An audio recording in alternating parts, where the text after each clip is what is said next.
नमस्कार, मैं लक्ष्मी प्रसाद मालगुडी, विद्यालयी शिक्षा उत्तराखंड आपका स्वागत करता हूँ।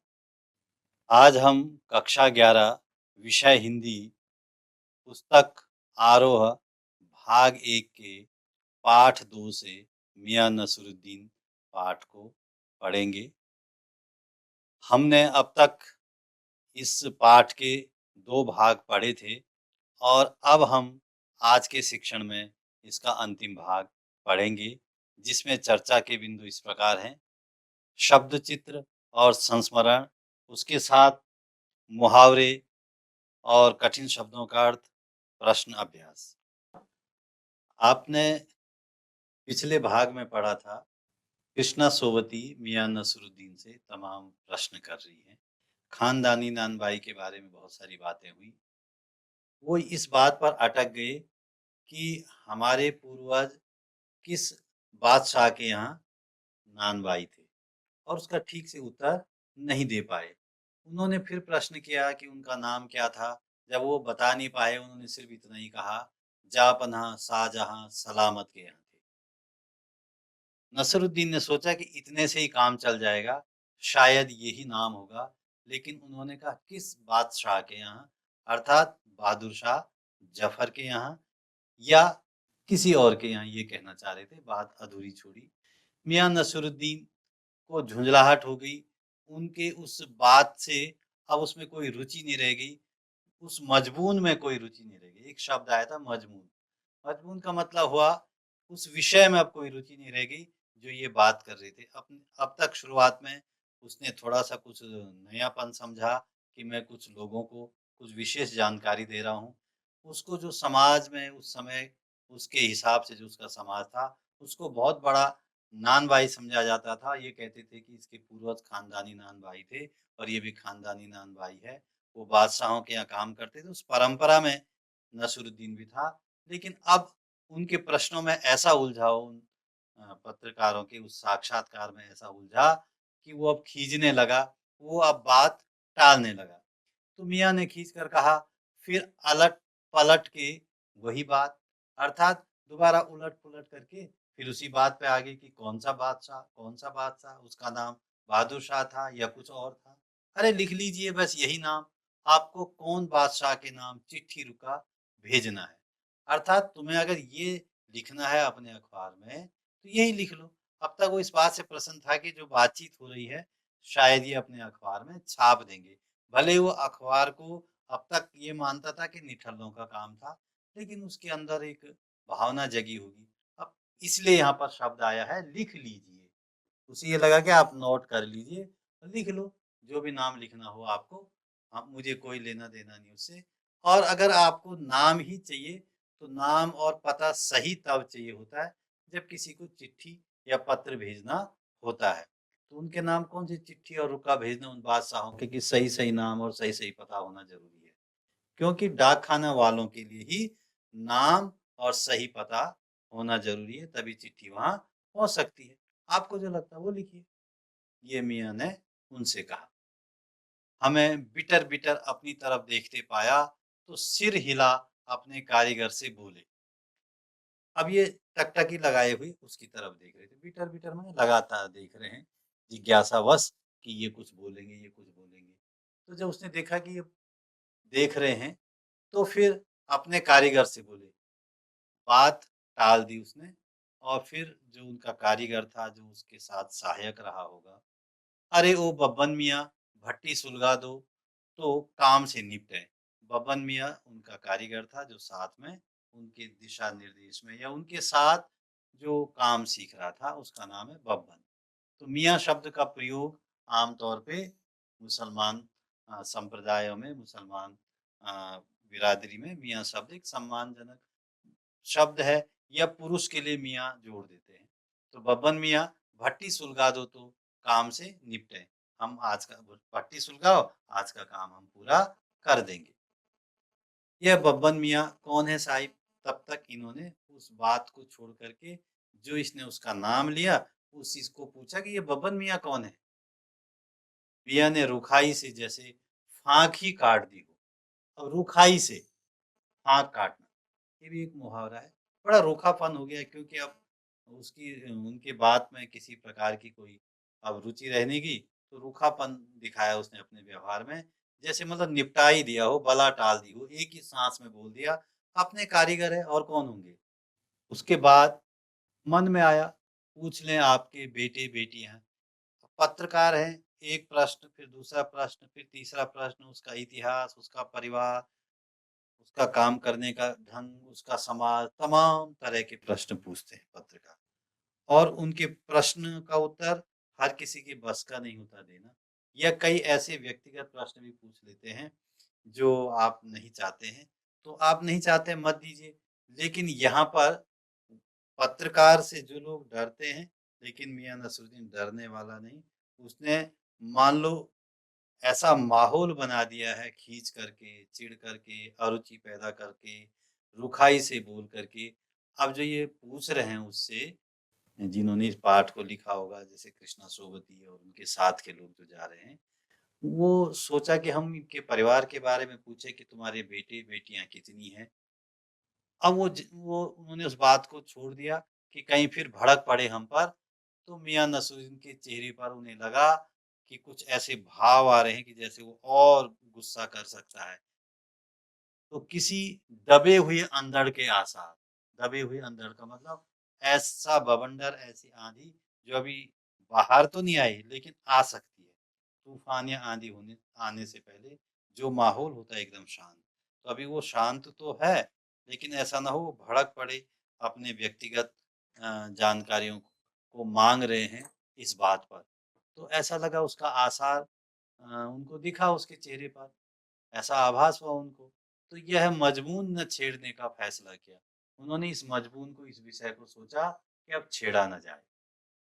नहीं तो ये फिर अब तो भड़क ही पड़ेगा, क्योंकि कई बातों में उसने रूखाई से उत्तर दिया था। इतना ही कहा, ये कारीगर लोग आपकी शागिर्दी करते हैं। बस इतना ही कहा उन्होंने उससे। ये नहीं पूछा उसका व्यक्तिगत परिवार या उसके बच्चे, उसकी बेटियाँ। सिर्फ़ इतना पूछा कि ये कारीगर लोग जो है, आपके शागिर्दी करते हैं ये? मतलब आपके ये शिष्य हैं, आपके देख-रेख में ये सीख रहे हैं ये। तो शागिर्द माने शिष्य। तो जो शिष्य की शिष्यता करे, वो शागिर्दी हो गई।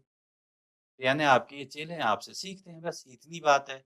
ये कहता है खाली शागिर्दी ही नहीं साहिब, गिन-गिन के मजूरी देता हूँ। अरे वो सिर्फ़ उनको मैं सिखा नहीं रहा हूँ मैं, सिर्फ़ उनको मैं पढ़ाता नहीं हूँ ये रोटी बनाने की कला। मैं जो वो काम करते हैं, ये रोटी बनाने का, भट्टी जलाने का, जो सहायता मेरे साथ करते हैं, मैं उसके बदले उनको मजूरी भी देता हूँ। आप यहाँ पे एक शब्द देख रहे होंगे मजूरी। वैसे मूल रूप से जो शब्द होता है मज़दूरी। लेकिन पढ़ा-लिखा कम है, और जब बोलते हैं गाँव के आम लोग या कम पढ़े-लिखे लोग, तो शब्दों में थोड़ा-सा अंतर आ जाता है, तोड़-मरोड़ हो जाता है, कहीं शब्द छूट छूट जाते हैं, एक आध अक्षर छूट जाता है, एक आध मात्राएँ छूट जाती हैं। तो यहाँ पर भी मज़दूरी को मजूरी कहा उसने, इस बात को समझ लेना। ये वो कह सकता है, लेकिन अगर आपको जहाँ पर सही लिखना हो, वहाँ पे मज़दूरी। एक और चीज़ यहाँ पे समझने की कि जब लेखक जो किसी पाठ को लिखता है, पात्र के हिसाब से वो शब्दों का चयन करता है। यहाँ पे ये एक आम इंसान है जो ज़्यादा पढ़ा-लिखा नहीं, लेकिन काम करने वाला, कामकाजी आदमी है, तो उसके हिसाब से लेखिका ने ऐसे शब्दों का प्रयोग किया जैसे वो बोल सकता है। उसके लिए कोई भारी-भरकम शब्द या बहुत ज़्यादा शुद्ध शब्दों का प्रयोग नहीं, शब्द जैसे वो बोलते हैं, वैसे शब्दों का प्रयोग किया, ऐसे ही किया भी जाता है। पात्र के हिसाब से शब्दों का चयन होता है, इस बात को भी आप समझ लें। तो वो मज़दूरी भी देता है उनको काम करने के बदले, सिर्फ़ सिखाता नहीं है। ₹2 मन आटे की मजूरी। 1 मन आटा अगर ये गूँथते हैं दिन भर में, ₹1 ₹2 मन ₹2 देते 1 मन का। यानी अगर उन्होंने दिन भर में 1 मन आटा गूना, साना, तो ₹2 मिल गए उनको। वो ₹2 बहुत होते थे उस ज़माने के। वो ज़माना हो सकता हो अ, 60-70 का दशक हो, तब 2 रुपए बहुत ज़्यादा हुआ करते थे। हो सकता हो आज के 200 रुपए हों, लेकिन उस समय 2 रुपए की काफ़ी कीमत थी क्योंकि तब पैसा भी चलता था, आना भी चलता था और आधा पैसा भी चलता था, कौड़ी भी चलती थी। तो उस समय 2 रुपया ठीक-ठाक होगा, नहीं तो ये लग रहा है कि आज के दौर में 2 रुपये क्या होते हैं? तो हो सकता हो आज के 200 रुपये हों, लगभग मान सकते हैं। तो 1 मन आटा अगर गूँथेंगे तो 2 रुपये और अगर मैदा को 1 मन गूँथेंगे तो 4 रुपये। मैदा को गूँथने के लिए 4 रुपये की मज़दूरी मैं इनको देता हूँ, ये बताया उसने। एक चीज़ आपकी जानकारी के लिए, मैदे के 4 रुपये, आटे के 2 रुपये। ऐसा क्यों? इस बात को समझ लो। मैदे को गूँथना बहुत कठिन होता है, आटे की बनिस्बत। यानी आटा जितने आसानी से गूँधा जा सकता है, मैदा उससे अधिक कठिनाई से गूँथा जाता है, इसलिए उसकी मज़दूरी भी ज़्यादा ज़्यादा होती है। तो वो भी 4 रुपये यहाँ पर मज़दूरी दे रहा है। उन्होंने मजूरी ही कहा और कई लोग जब अपनी बात रखते हैं, मैं 4 रुपये मज़दूरी म मन मैदे की मज़दूरी देता हूँ, हाँ। यानी अपनी बात की पुष्टि के लिए यहाँ पर हाँ शब्द का प्रयोग किया है। फिर ज़्यादातर भट्टी पर कौन-सी रोटियाँ पका करती है? आप एक चीज़ और देख रहे होंगे, मैं पढ़ाते हुए आपको थोड़ा बता दूँ। ये इनवाइटेड लग रहा है यहाँ पर और यहाँ पर भी। इसको उद्धरण चिन्ह बोलते हैं।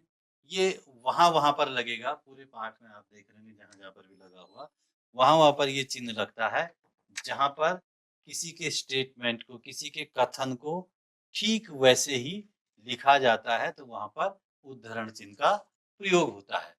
तो चलिए हम इस पर आते हैं। ज़्यादातर भट्टी पर कौन-सी रोटियाँ पका करती है? वैसे तो अगर हम ज़्यादातर लिखेंगे, तो यहाँ पर एक छोटा-सा बिंदु भी होता है जौ के नीचे। इसको नुक्ता कहते हैं, उर्दू शब्द है। ज़्यादातर का मतलब अधिकतर जो भट्टी पर कौन-सी रोटी पका करती, ये उन्होंने पूछा नसीरुद्दीन से। मियाँ को अब तक इस मज़मून में कोई दिलचस्पी बाकी न रही थी। ये पहले ही बता चुके क्यों दिलचस्पी नहीं रह गई है, क्यों रुचि नहीं रह गई, अब उसका मन क्यों नहीं लग रहा उनकी बात से, यह आप जान चुके हैं। वो झल्ला चुका है अब, फिर भी हमसे छुटकारा पाने के लिए बोले। यद्यपि बहुत ज़्यादा अब उत्तर देने की उसकी मंशा नहीं थी, फिर भी सोचा कि मैं इस बार बोल दूँ और फटाफट बोलूँ, ऐसा माहौल पैदा कर दूँ, बोल करके कि दोबारा मुझसे कुछ पूछे ना और ये बात यहीं पर ख़त्म हो जाए। तो इसलिए कहा है यहाँ पर कि फिर भी हमसे छुटकारा पाने को बोले। क्या बोले वो? कौन-कौन सी रोटियाँ अ, पकती है? तो उसी की चर्चा कर रहे हैं यहाँ पर। पाखर खानी पाकर खानी, शीरमार, आफ़तान, बेसनी, ख़मीरी, रुमाली, गाव, दीदा, गाज़ेबान, तुनकी। फिर तेवर चढ़ा हमें घूर कर कहा, तुनकी पापड़ से ज़्यादा महीन होती है। ये जितने भी नाम लिए हैं, ये सब संभवतः इस नाम की रोटियाँ बनती होगी। जिसमें से बाखर खानी नाम होगा, शीरमाल नाम होगा, आफ़तान होगा, बेसनी होगा, खमीरी होगा, रुमाली होगा, गाव, दीदा, गाज़ेबान, तुनकी, ये होंगे उसके नाम। इनमें बहुत सारे तो हमारी समझ में आज आएगा नहीं, क्योंकि इनके नाम हो सकता हो अलग हों या अगर होगा भी, तो आम व्यवहार में बहुत कम, विशेष स्थान पर और विशिष्ट व्यक्ति ही शायद इन नामों को बोलते होंगे। हाँ, कुछ नाम जैसे बेसनी हो सकता हो, बेसन की रोटी को कहते होंगे। ठीक इस तरह से रुमाली है, जैसे रुमाल के समान पतली रोटी और बड़ी होती है, आपने शायद देखा हो या देख सकते हैं। गाजेबान तुन की भी हो सकता हो, पतली अ, रोटी हो जैसे पापड़ के समान होती है, तो उसको तुनकी कहते होंगे। फिर तेवर चढ़ा हमें घूर कर कहा, फिर तेवर चढ़ा करके वो घूर करके कहा उसने, क्या कहा? तेवर चढ़ाने का मतलब फिर वो पूरे जोश के साथ और आँखें बड़ी करके ऊपर करके उसने हमें घूर करके कहा, तुन की पापड़ से ज़्यादा महीन होती है। यानी तुन की रोटी उसको कहते हैं, जो पापड़ से बारीक हो और आपने देखा होगा कई बार हम घर में भी कहते हैं, इतनी पतली रोटी बनाई जैसे पापड़। यानी पापड़ बहुत पतले होते हैं और पापड़ से भी पतली रोटी। महीन माने पतला या पतली, ये भी उर्दू शब्द है पतला या पतली। स्त्रीलिंग में पतली हो जाएगा, पुल्लिंग में पतला हो जाएगा। तो पापड़ से भी पतली जो रोटी होती है उसका नाम है तुनकी। फिर महीन शब्द का दोबारा प्रयोग हुआ है। हाँ, किसी दिन खिलाएंगे आपको, और साथ में ये बोल दिया थोड़ा सा माहौल बनाने के लिए कि किसी दिन हम आपको खिलाएंगे, देखेंगे कि तुनकी रोटी कितनी पतली होती है। एकाएक मियाँ की आंखों के आगे कुछ कौंध गया। अचानक मियाँ साहब की आंखों में कुछ कौंध गया। मियाँ नसरुद्दीन बीच-बीच में जब ये बात कर रहे हैं, आपने देखा होगा पिछले दिनों भी जो हमने पढ़ा था कि वो जब भी चर्चा हो रही है वो पिछले दिनों में खो जाता है। इसका कारण भी समझिए, जो वृद्ध होता है या बुजुर्ग होता है, उसके पास बात करने के लिए और याद करने के लिए बहुत सारी बातें होती हैं, क्योंकि उसके जीवन का एक लंबा दौर गुजर चुका है। अब वो वृद्धावस्था में आ चुका है और नया बहुत कुछ होता नहीं है, जो चल रहा है उसी ढर्रे पर वो चलता है। लेकिन पुरानी यादें आ जाती बार-बार, ऐसा हुआ, वैसा हुआ, कभी उसको पिता की याद आती है, उस समय ऐसा माहौल था, कभी दादा की बात, कभी अपनी और बातें उसको याद आती हैं। तो कहने का मतलब हुआ कि वो बीच-बीच में वो पुरानी यादों में खो जाता है, एकाएक माने अचानक। तो उसकी आँखों के सामने कुछ कौंध गया, उसको ये कुछ बातें उसके सामने आ गई। एक लंबी साँस भरी उसने, और उसने एक लंबी साँस कब भरते हैं? जब कुछ यादें हम करते हैं, या कभी कोई दुःख हो, या कभी हमें किसी का अभाव खल रहा हो, तो वहाँ पर हम लंबी साँस भरते हैं। तो वहाँ पर इसी तरह से मियाँ नसरुद्दीन ने भी एक लंबी साँस भरी और किसी गुमशुदा याद को ताज़ा करने को कहा। यानी जो गुमशुदा माने जो खो चुकी थी जो याद, बहुत सारी बातें हमें याद नहीं रहती है। कभी अचानक किसी से बात करते हुए बहुत पुरानी बातें जो हम भूल चुके थे, वो याद आ जाती है। तो उसी खोई हुई गुमशुदा याद को ताज़ा करने को उसने कहा। क्या कहा उसने? यानी उसको वो याद आ गई पुरानी बातें कि जब हम रोटी बनाते थे, कैसे-कैसे शौकीन होते थे अलग-अलग तरह की रोटी खाने के, अलग-अलग तरह के भोजन को पसंद करने वाले। आज भी जब शहरीकरण जैसे आज के दौर में बढ़ता जा रहा है, तो हम देखते हैं कि हम याद करते हैं कि गाँव का भोजन इस तरह का था, पहले इस प्रकार से हम गाँव के खाने को बनाते थे, पहाड़ के संदर्भ में, पहाड़ी भोजन में, पहाड़ी रोटी में, पहाड़ी सब्जी में, पहाड़ी पेय पदार्थों में, ये गाँव में खाया करते थे जब हम छोटे थे। लेकिन अब शहर में अपने बच्चों को या अपने जो पोता या पोती जो भी हैं, उनको बताते हैं। तो इसी प्रकार वो भी कहता है, उतर गए हुए ज़माने, अर्थात बीत गए। उतर का मतलब यहाँ पर वो ज़माने बीत गए, अब नहीं रह गया वो दौर, अब तो बर्गर, पिज़्ज़ा, चाउमीन, मोमो तमाम तरह के खाद्य पदार्थ बच्चे पसंद कर रहे हैं। उस समय घर का भोजन, सरसों का साग, मक्की की रोटी, कोदे की रोटी, इस तरह की बातें करते हैं गाँव के लोग।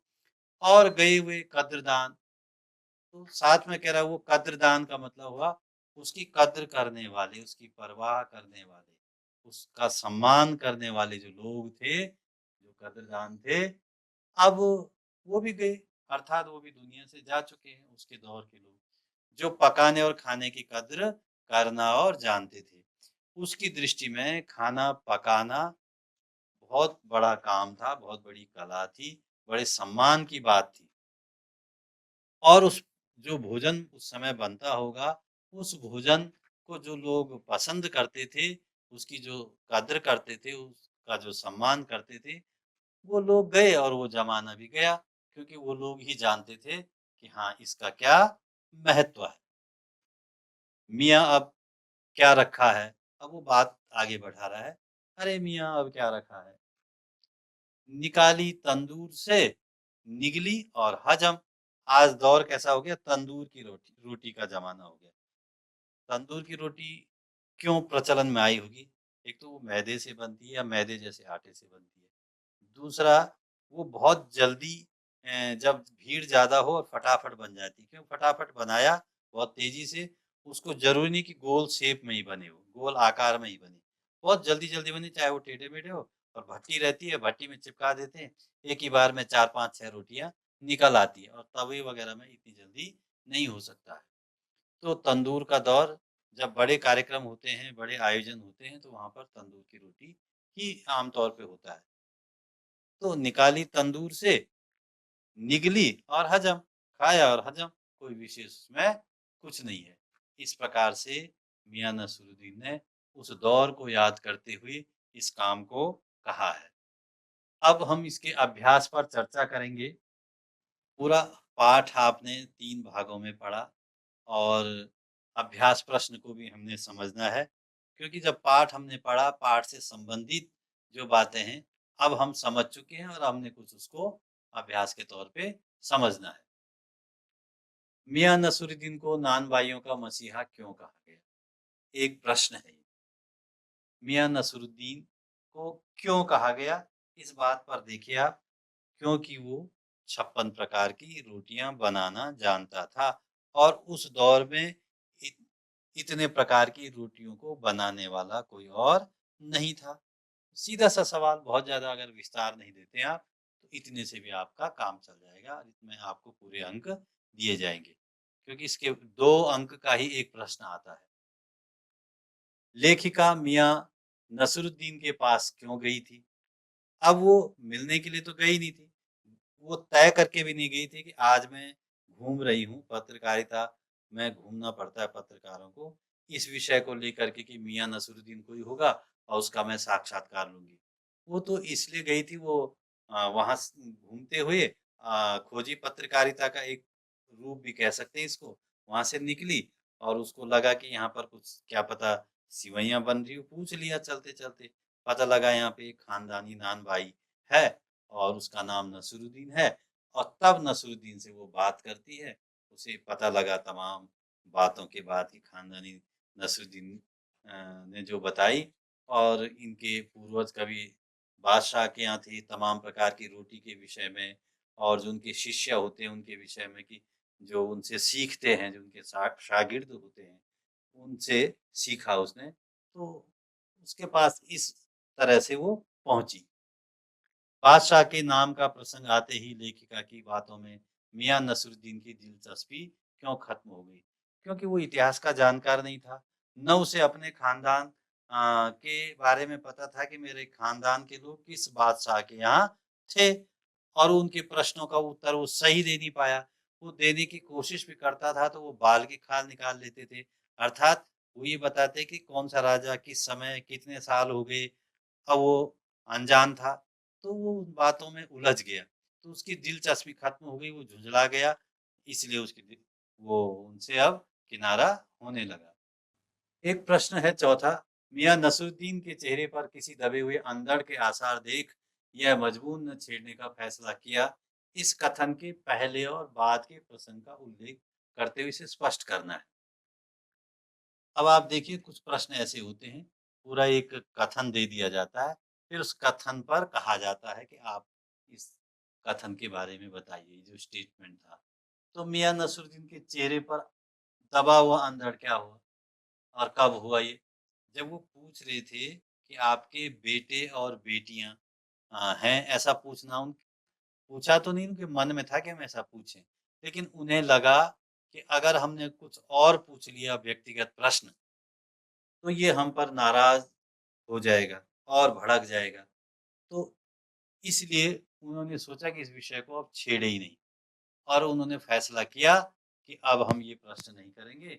उन्होंने फिर दूसरा प्रश्न किया, वो दूसरी बात उनसे पूछी कि आपके ये शिष्य हैं, जो ये मतलब जिनको आप सिखाते हैं। शिष्य वैसे आमतौर पे स्कूल या किसी गुरु के पास होते हैं, लेकिन चेले समझ लो, तो उनको आप सिखाते हो, कहते सिर्फ सिखाते नहीं हम, बल्कि इनको मजदूरी भी देते हैं, मजूरी बोलता है वहाँ पर।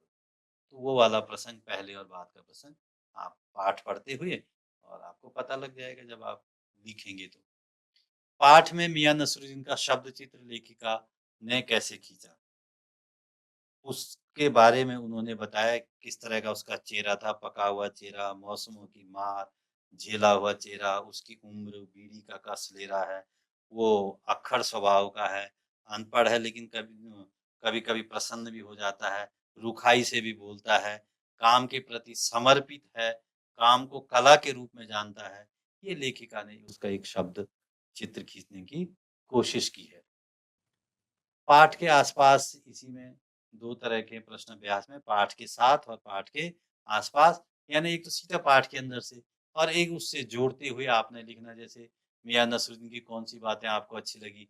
आपने जो भी पढ़ते हुए आपको लगा कि भई ये बात हमें अच्छी लगी, वो आपने लिखना है। तालीम की तालीम ही बड़ी चीज़ होती है। ये पढ़ाते हुए भी आपने पढ़ा होगा कि तालीम की तालीम यानी कुछ सीखने के लिए भी कुछ सीखना पड़ता है कि कैसे हम सीखें। तो सीखने के लिए जो पहले ही तैयारी की जाती है, वो दूसरी सीख हुई। तो तालीम माने सीख और दूसरी तालीम का मतलब उस सीख को सीखने के लिए भी जो सीखा जाता है, वो बड़ी चीज़ है। अर्थात अगर आप विद्यालय जा रहे हैं, आपने पढ़ना है विद्यालय में या किसी इंस्टीट्यूट में पढ़ना है, तो वहाँ पढ़ने के लिए भी आपको कुछ और पढ़ना पड़ेगा, यानी कोई और तैयारी भी करनी पड़ेगी, कुछ और भी जानकारी आपको होनी चाहिए, तभी आप आगे की पढ़ाई कर सकते हैं। तो तालीम के लिए भी तालीम होती है। जैसे यहाँ पर खाना बनाने के लिए भी उससे पहले की चीज़ें आनी चाहिए।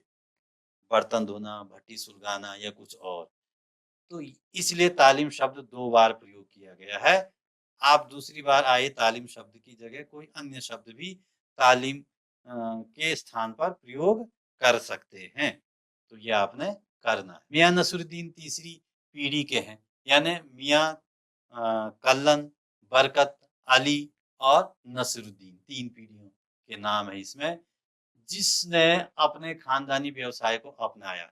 यानी पीढ़ी दर पीढ़ी पैतृक व्यवसाय की जो हम चर्चा कर रहे थे, तो इसी बात पर इस प्रश्न में भी एक प्रश्न किया गया है प्रश्न अभ्यास में।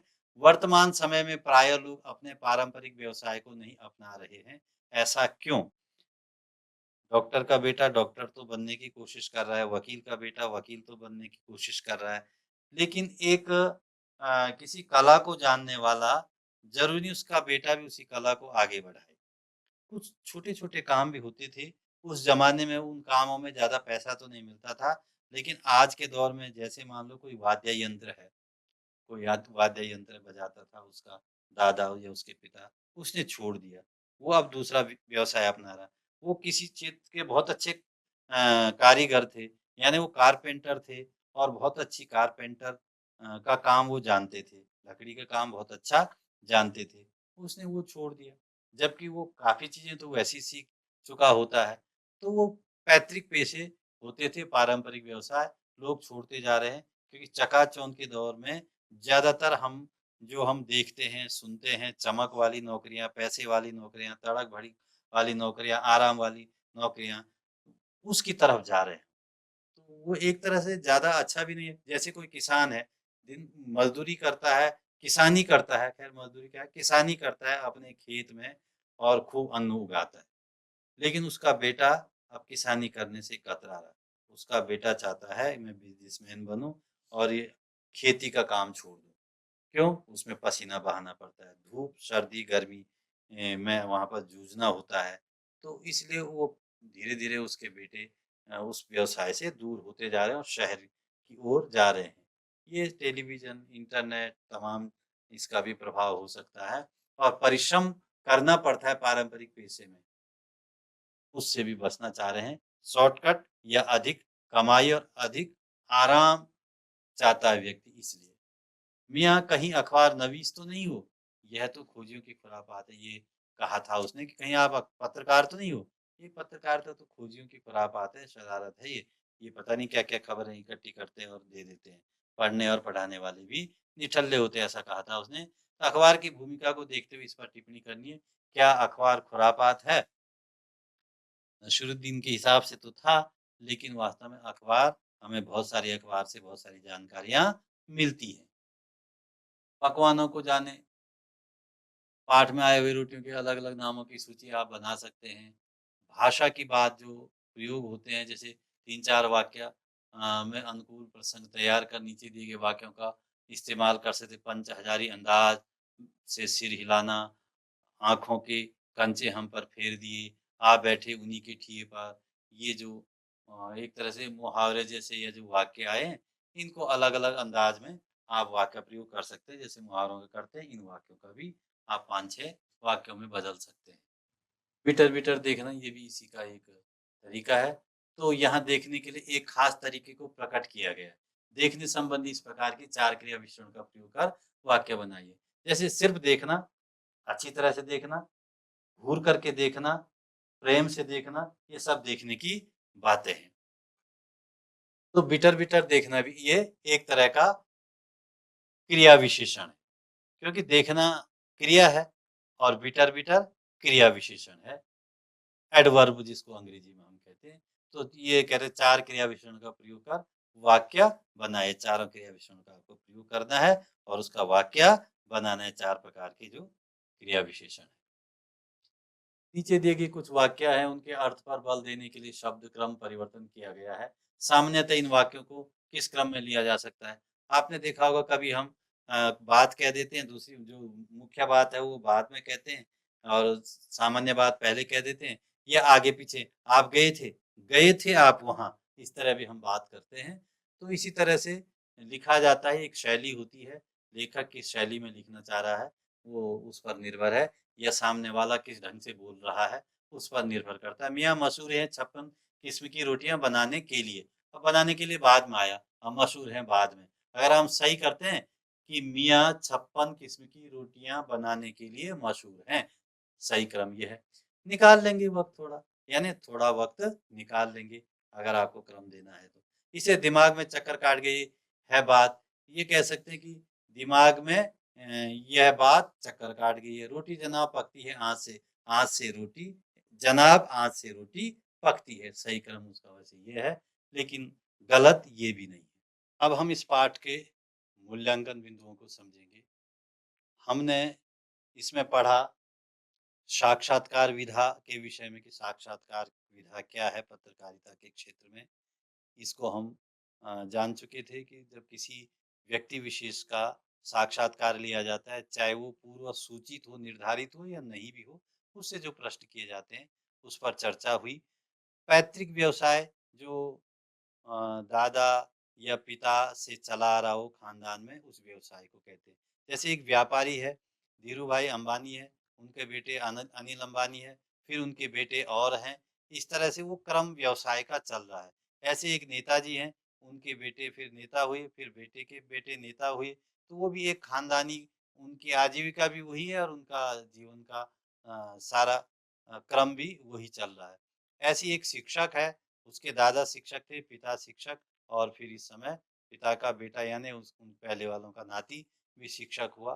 तो ये एक पैतृक व्यवसाय होता है। ऐसे एक काम करने वाला है, एक बांसुरी वादक है, एक ढोल वादक है, एक इंजीनियर है, इसी क्रम में चलता रहता है। वो पैतृक व्यवसाय हुआ, तो ये आप समझते ही हैं। और जो इसमें अंतिम बात आई है यहाँ पर बड़ी महत्वपूर्ण है, जो हस्त कारीगर होते हैं, जो कामकाजी लोग होते हैं, जैसे यहाँ पर मियाँ नसीरुद्दीन एक कामकाजी आदमी है, जो स्वयं काम करता है, सिद्धांत रूप में नहीं करता वो, बल्कि वो काम करता है और उसको प्रयोग के रूप में प्रैक्टिकल है वो। वो सिर्फ पढ़ता नहीं है, उसने कोई किताब नहीं पढ़ी, कोई ट्रेनिंग नहीं ली, कोई एचएम का कोर्स नहीं किया उसने, होटल मैनेजमेंट का। तो ऐसे ही ये लोग होते हैं कामकाजी। एक किसान है, उसका बेटा भी उसके साथ रहते हुए किसानी करता है। तो उसने सीखा है, उसने कहीं ट्रेनिंग तो ली नहीं, लेकिन आज तमाम एग्रीकल्चर के कोर्सेज होते हैं, कृषि विश्वविद्यालय हैं, वहाँ बताया जाता है कि कैसे खेती करें, किस प्रकार उसको उन्नत बढ़ाएँ, किस प्रकार से उन बीजों को और अच्छा करें, तो वो अलग बात है। लेकिन ये कह रहे हैं कि वो जो कामकाजी लोग हैं, हाथ के काम करने वाले और जो औपचारिक प्रशिक्षण होता है उसके अंतर को भी हम समझें।